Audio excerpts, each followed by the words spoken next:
Thank you for staying with us. It is that time of the morning where we get fed, and boy oh boy are we in for a treat today. Lizzy Lyons from Lizzy's Little Kitchen joins us. Good morning, Lizzy. Good morning. How are you? I'm great. How are you? You've got a cracker on the menu today. We have a cracker today. You've answered all my prayers and my emails. Thank you. What have we got? So we are making a pulled pork, slow-cooked pulled pork. So what the part of the pork I'm using is the neck. So it's there's a lot of fat marbled through it. So when you slow cook it, the fat will render out and it'll keep it really nice and tender and... Just breaks down beautifully, doesn't it? Yes, it does. So I have a little bit of oil all over this, bit of salt and pepper. Okay. And then I've a little bit of mixed herbs. Lovely. We'll rub that in. And I've a bit of smoked paprika and regular paprika in here. And what we're doing is we're just rubbing this in all over the pork, and then we're sealing it off on a pan. So I have a pan on here, and I've got some oil in it. And that dry rub that you're doing, I mean... You could do that overnight and leave it and have it marinating away in it. Okay. If you're using a slow cooker, you could use this for a slow cooker as well. There's no problem in it. So what we're doing now is we're just sealing it off. And that's just going to lock in all that, lock in all juices those flavours, yeah. Beautiful, okay. So we're just going to make a little sauce to go into our pan when we're putting this in the oven or in the slow cooker. So what we do is we get some apple cider vinegar, a little bit of brown sugar. So this is the braising liquid that you're going to use to cook the pork in. Okay. Some brown sugar. We have some soya. Oh, controversial. Yeah, little Asian touch. Lovely. Lovely. That brings a lovely saltiness to it. Yes. We have some tomato paste. Okay. And last but not least, pomegranate molasses. What now? What now? Pomegranate molasses? Yeah. So it's just like a regular molasses, but it's done from the pomegranate. Do you get that in the pomegranate molasses shop, or where do you get it? Simon, you can Is that widely available? It's widely available in Kerry, yeah.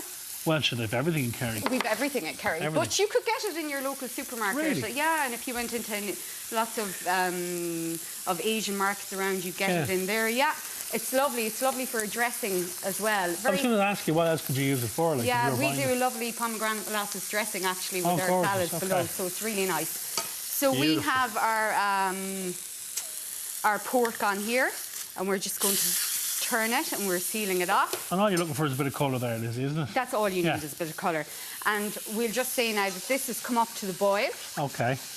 And all we're doing is we're putting this in on top. Ah, right.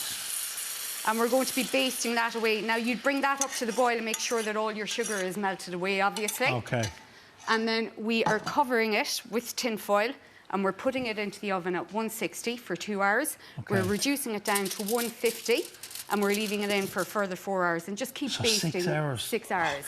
But it does. You do need to pay attention to it, don't you? Just to make sure the liquid's still on it. Exactly. Keep basting it up. If you feel that this has evaporated, just throw in a little bit of water and mix it up. Do you know, Lizzy, a little tip that I found, because one of the most heartbreaking moments of my life, was when you put stuff like that in the oven and you're wrapping, you have to seal it. Yeah, you really tight tin foil over I did it once with lamb shanks. It wasn't sealed, and I took the tin foil off. There was no liquid in the pan.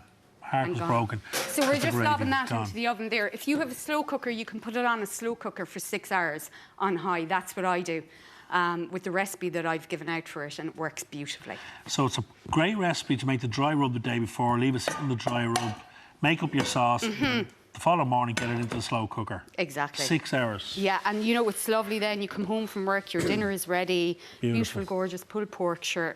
Well, the smell of it cooking is just fantastic. So I'm going to make a little bit of homemade barbecue sauce now. Oh. You can use this sauce as well if you were in a hurry and you didn't have the time to make it. Yeah. So I have some onion and garlic mixed in here, and we're just going to sweat that off. Okay.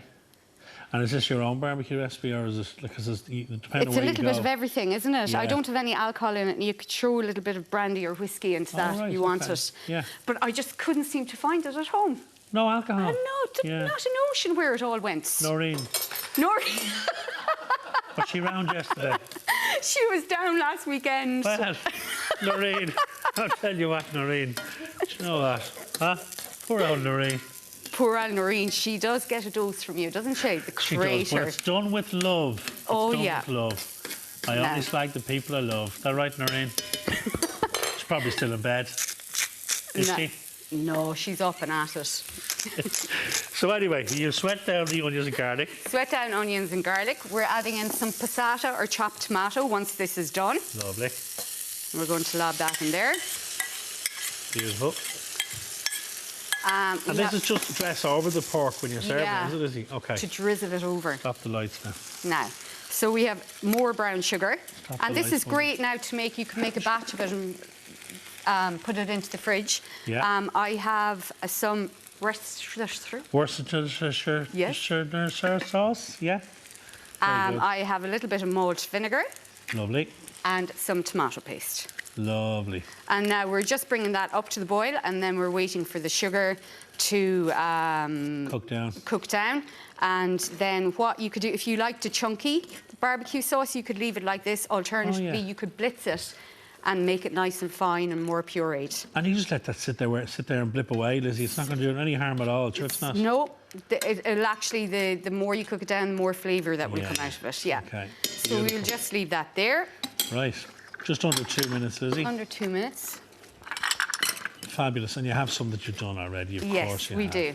So that's the sauce. So that's the sauce. And I did some crispy fried onions. They're not underneath here. It's just... Oh, right. Yeah. That's my dressing room down there. Yeah. Tidy. Very tidy. So I'll just show you quickly how to do the crispy fried onions. So I have some onions sliced here, and I've let them sit in buttermilk. And basically you just take them out. I have some flour, salt and pepper and a little bit of herbs in there. And you're putting them in and dredging them in it. Okay. And then you can deep fry them if you want, or you can shallow fry them in which is what you did with those. I saw you, you cooked them this morning. Yeah. So now I'm going to do your roll very quickly. Oh, so we're having it in a roll. There's a lot of stuff down there in your dressing room, I Simon. know, yeah, I know. I need to get some to come and have a look at it. And the Wi-Fi's gone in there as well. I have to get that checked. The Wi-Fi's terrible around here. Why is there a small room be given to me now? Just. I did it deliberately because I knew you would say it. Look at the man sitting there. Look at. There's a foot long there, like. You're giving me the mini version, the slider version. Not on my watch. Not on my watch. Bit of Caesar dressing. Bit of Caesar. And that's your own made. This is our own made inside in the restaurant. I knew you'd spot it. I tell you what, you want to get up earlier. No. So then you lash in the pulled pork. Oh, pulled pork. Lord. No. They're telling me to wrap, but I ain't onions. going nowhere. I'm waiting. Barbecue sauce. Simon. Gorgeous, yes. Here we go. Look at that. Go for it. Oh, I will go for it. Don't mess yourself. More Caesar dressing? No. I don't think I'd manage all that, Lizzy. I'd say you will manage it, Simon. I feel like I should be wearing a hazmat suit or something. I'm going to be in bits after it. Well, like we're in the middle or down the end. I should look at. Go the middle. I'm going to end up looking like Krusty the Clown then if I do that, Lizzy. Right now. I don't know where to say. Just stop looking at me. Stop looking at me! I don't know where to go! I'm going to go in. Right, you're going in. Shut up now. Wait now. Wait. Stop laughing at me. Go I ahead. think lock the joint. I'm going to go hard at it. Do it for the county. Oh. Full recipe details are up on our website. I call it the Lizzy Little Kitchen in the Stove. See what you can rustle up to after the break. If you've been bamboozled by all the changes in banking, we'll show you where you should be putting your money. Stay with us.